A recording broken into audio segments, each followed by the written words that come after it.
রাতের অন্ধকারে দুষ্কৃতীদের তাণ্ডব, বসত বাড়িতে অগ্নিসংযোগ, পুড়ে ছাই দুটি মোটরবাইক, আতঙ্কে পরিবার। দক্ষিণ 24 পরগনার মগরাহাটের কলস এলাকায় গতকাল গভীর রাতে এক পরিবারের বসত বাড়িতে দুষ্কৃতীরা আগুন লাগিয়ে দেয় বলে অভিযোগ উঠেছে। আগুনে বাড়ির সামনে রাখা দুটি মোটরবাইক সম্পূর্ণ পুড়ে ছাই হয়ে যায়। ঘটনায় ব্যাপক আতঙ্ক ছড়িয়েছে এলাকায়। ক্ষতিগ্রস্ত পরিবারের সদস্য ইয়াসিন বৈদ্যর দাবি, এটি প্রথম নয়, 6 মাস আগে একইভাবে তাদের বাড়িতে আগুন লাগানো হয়েছিল। সেই সময় প্রতিবেশীদের তৎপরতায় বড়সড় দুর্ঘটনা এড়ানো সম্ভব হয় এবং পরিবারের সদস্যরা প্রাণে বেঁচে যান। ওই ঘটনার পর থানায় লিখিত অভিযোগ দায়ের করা হলেও এখনো পর্যন্ত কাউকে চিহ্নিত বা গ্রেপ্তার করা হয়নি।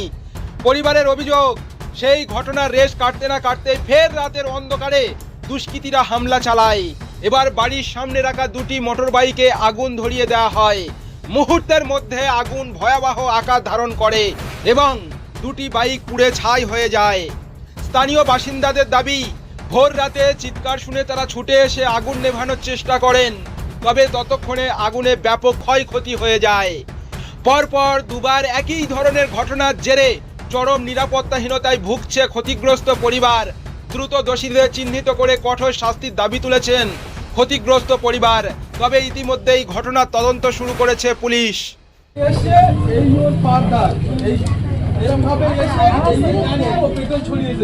আগুন লাগিয়েছে, লাগিয়ে ফেলে ব্যাকআপে চলে এসে ওর পাঁচ ছাপ, এখান থেকে এই পাঁচ ছাপ এই কাদা হওয়ার পরে ও গিয়ে ওই সর গাড়ি ফটো নিচ্ছে, টিভির ফুটেজে যে ওখানে ক্যামেরা ফুটেজ আছে ওতে দেখা যাচ্ছে ওকে ওখানে পা দিয়েছে 4:15 আর 4টে পর্যন্ত আমাদের মসজিদে যে নামাজ পড়ায় যারা, তারা সবাই এসে দেখেছে, তারা বলেছে সেই পর্যন্ত কোনো আগুন দেখতে পায়নি।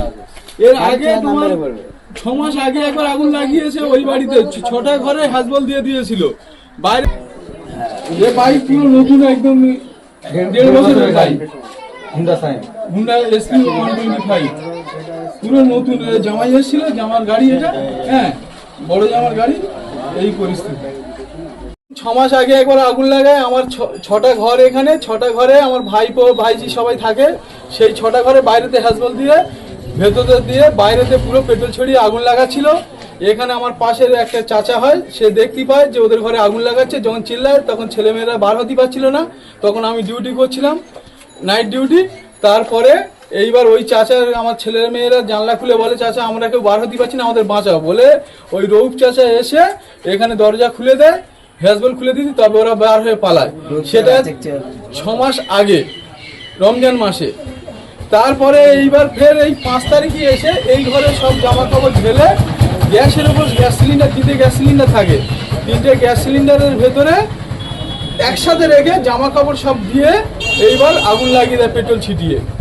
ওই ঠিক ভোর যখন আসে 4টে থেকে 3:30 থেকে 4টে-5টার মধ্যে আগুন লাগায়।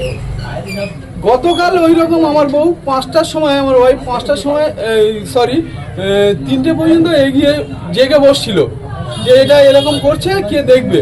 3টে পর্যন্ত জাগার পরে তারপরে ও যে ঘুমিয়ে পড়েছে। 4টের সময় এখানে আমাদের মসজিদে সবাই নামাজ পড়তে আসছে, তখনও দেখতে পাচ্ছে যে গাড়ি এখানে আগুন লাগেনি, বাইরের গাড়ি আগুন লাগেনি, কিছু হয়নি। কিন্তু যখন জামাত দাঁড়িয়ে গেছে বার হওয়ার পরে, তারপরে আগুন লেগে গেছে পুরো গাড়ি। এটাও তো SP 1, ওখানে যে গাড়িটা আছে ওটা আমার নিজের গাড়ি, পালসার গাড়ি, ওটাও পুড়ে গেছে। এইবার এর প্ল্যান হচ্ছে সবসময়, এর আগে আমি 5 তারিখে থানায় গেছিলাম, থানায় গিয়ে লিখিত অভিযোগ দিয়েছিলাম। থানা থেকে এসেছিল, এসে যে আগুন লাগিয়েছে সে ছাতা ফেলে রেখে গেছিল। সে ছাতা মানুষ মাইতি বলে যে সাব ইন্সপেক্টর, ও নিয়ে যায়, বলে আমরা দেখছি তদন্ত করে। তারপরে এখান থেকে ঘুরে চলে যাওয়ার পরে আমাকে বললো তুমি লিখিত দাও। সেই সময় আমি বললাম আমার এখানে যে SIR এর জন্য আর অন্নপূর্ণার জন্য আমার এখানে দলিল ফাইল ঝুলানো ছিল। সেই সময় ওই জন্য আমার এতগুলো কাগজ সব পুড়ে গেছে।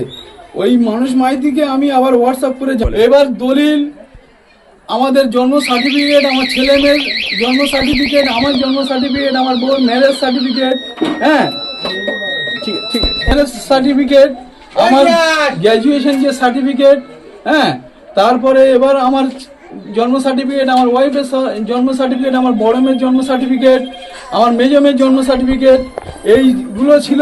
3টে পুরনো দলিল ছিল, রেকর্ড ছিল, হ্যাঁ এইগুলো সব পুরো ধুলিস্বাদ হয়ে গেছে।